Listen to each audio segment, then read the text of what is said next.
Thank you very much. It's really a pleasure to be here.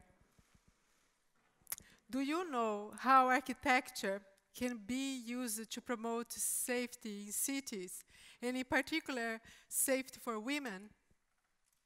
So I'm here today to actually answer my personal answer to this question after studying this subject in a variety of ways. I'm here to talk about the need to plan for cities that are safer and more inclusive for women. Why is this important?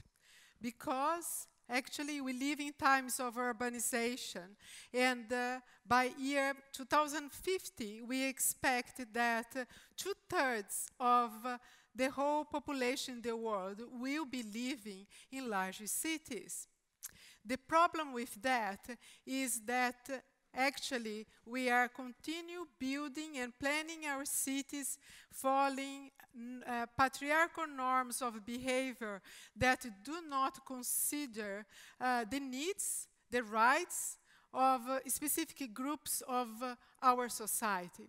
And with that I include women. Gender issues are not still central parts of the planning process, and they are actually at the fringe of the policy debate, if they are there at all. And so we, as urban planners, engineers, and architects, obviously, we think that we have a role to play in this process of transformation.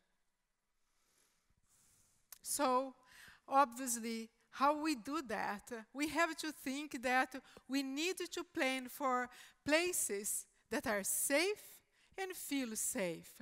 But what is safety?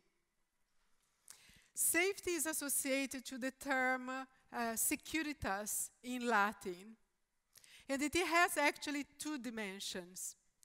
One is actually a very tangible and objective one, and it has to do with the risk that something bad happens to you, like being in a crash in a car or being victimized by a certain type of crime then. But it has also a subjective dimension, which is basically related to nothing to do with risk, but it has to do with emotions, feelings, the dread of a person, a place, or a situation. Safe places, you can feel it. You can feel the texture, the sounds, the smell. So sometimes it's difficult to define what is actually a safe place, because it depends who we are, right? And we vary. The way a old lady perceives the environment is different than a young person. So if hypothetically you might build a risk-free housing or building, but it still can be perceived as unsafe, and the other way around. So, and of course, this problem, it's not only related to a house or a building, but also public places. So I will give you an example. Look at this station. It's in the evening, and imagine you entering there, and you are alone. How does it feel? Now, you think about this station. And it is crowded, it's rush hours, bad illumination, and people are pushing, shoving, passing through. How does it feel? Does it feel safe? Do you think more at risk when it is crowded? Well, the answer to this question is not an easy one. Why? Because you might be at a higher risk at robbery or rape when there are not many people there. But a crowded station, it might make you feel safe, but actually you might be at a higher risk of sexual assault or pickpocketing. Regardless of what the problems that you face, if you feel unsafe, women mostly, they might start avoiding certain times of the day, going to that station, or avoiding the station at all. what is the problem with that? The problem is that most transit captives are women. Most transit captives are people that do not have any other way to move around without public transportation or walking.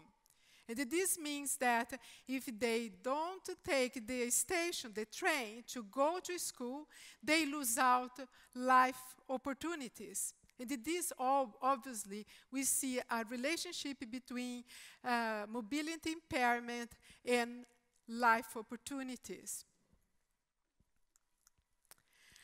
Another problem with safety in the built environment is that we tend to basically create some kind of fear displacement. And I will explain what is that. Normally women feel very unsafe in public spaces, but it's actually in their own homes that most of the danger lies. We, as planners, architects, and engineers, we can't do much about domestic violence, but we can for sure contribute to make public places safer. And, well, this is important. Why? Because our research here in Stockholm has shown that 60% of outdoor rapes happen within 2 kilometers from the victim's residence. And if we know that, then we can do something about it. What can we do? Well, we can think about how we implement design in a place to make it safe, directly or indirectly. We can think in terms of putting elements of a neighborhood together to make it safer. The way these aspects look like in different parts of the world may look very differently. But I will give an essence of what I mean by that. I believe that safety can be inputted in the environment automatically in a way that makes more difficult to crime to happen. One example, a well-placed window can just do the trick. Why?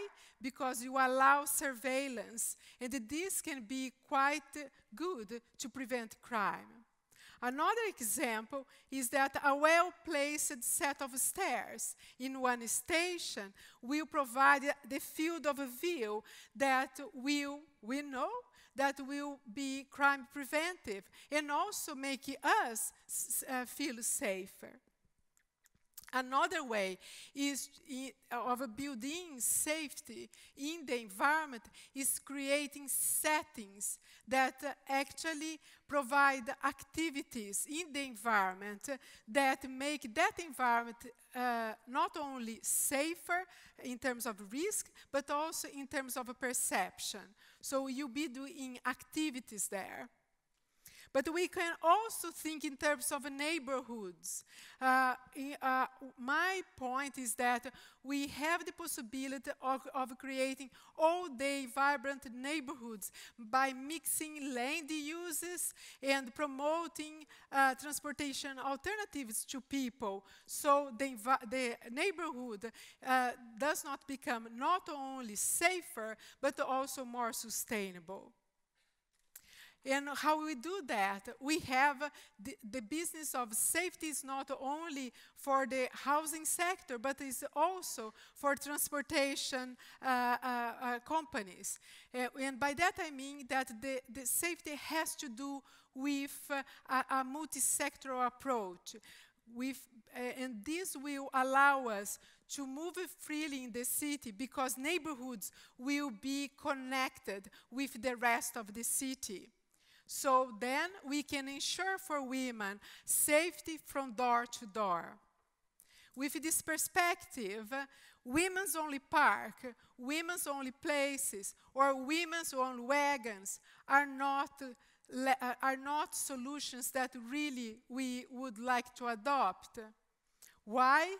Because we think that these kinds of solutions keep women away from public places, and or segregate them in particular parts. And we think that violence against women is never justified. And therefore, it's imperative that policies related to violence against women actually avoid these kinds of solutions. Women should not have to choose between the right to move freely and the right to feel safe.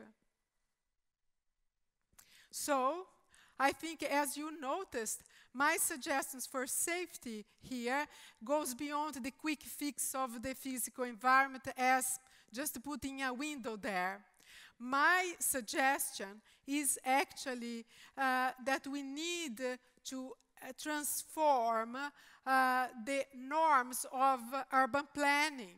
We need to actually call for a debate that actually calls for who has the right for safe public places, who has the right to access public places. Things are changing, and this is good, because the good news is that today we have a 50-50 split of women and men in planning schools in most countries of Europe, and among those entering the profession. And we as teachers here at the university, we can actually make sure that our students understand that they have an important role to play in this transformation. And as soon as they go out to their profession, urban planners, architects, and engineers should be working in interdisciplinary groups together with police officers, criminologists, and other community officers that can actually work with participatory planning schemes that actually can take up the unheard voices. The caregiver behind the wheelchair, the parent behind the pram, and not least, the voices of the boys and girls that go to school.